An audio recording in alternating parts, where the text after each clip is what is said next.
1 Samuel 6.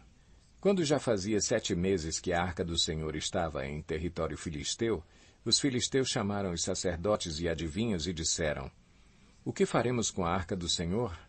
Digam-nos com o que devemos mandá-la de volta a seu lugar? Eles responderam: Se vocês devolverem a arca do Deus de Israel, não mandem de volta só a arca, mas enviem também uma oferta pela culpa. Então vocês serão curados e saberão por que a sua mão não tem se afastado de vocês. Os filisteus perguntaram: Que oferta pela culpa devemos enviar-lhe? Eles responderam: 5 tumores de ouro e 5 ratos de ouro, de acordo com o número de governantes filisteus, porquanto a mesma praga atingiu vocês e todos os seus governantes. Façam imagens dos tumores e dos ratos que estão assolando o país e deem glória ao Deus de Israel.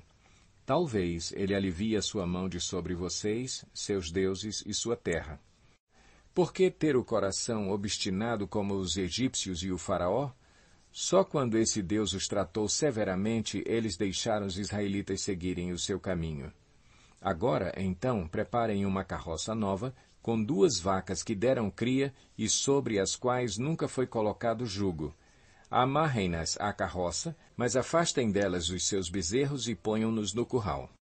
Coloquem a arca do Senhor sobre a carroça e ponham numa caixa ao lado os objetos de ouro que vocês estão lhe enviando como oferta pela culpa.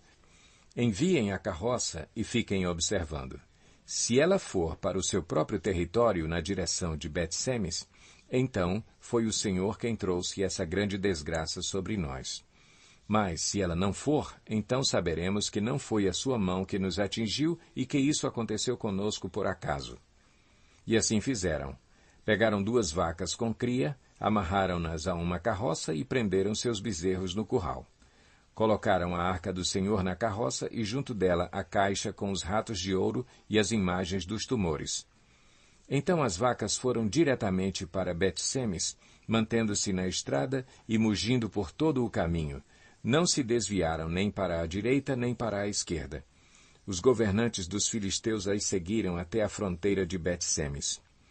Ora, o povo de Bet-Semes estava colhendo trigo no vale e, quando viram a arca, alegraram-se muito. A carroça chegou ao campo de Josué, de Bet-Semes, e ali parou ao lado de uma grande rocha. Então cortaram a madeira da carroça e ofereceram as vacas como holocausto ao Senhor. Os levitas tinham descido a arca do Senhor e a caixa com os objetos de ouro e as tinham colocado sobre a grande rocha. Naquele dia, o povo de Bet-Semes ofereceu holocaustos e sacrifícios ao Senhor. Os 5 governantes dos filisteus viram tudo isso e voltaram naquele mesmo dia a Ecrom. Os filisteus enviaram ao Senhor como oferta pela culpa estes tumores de ouro. Um por Asdod, outro por Gaza, outro por Ascalon, outro por Gate e outro por Ecrom.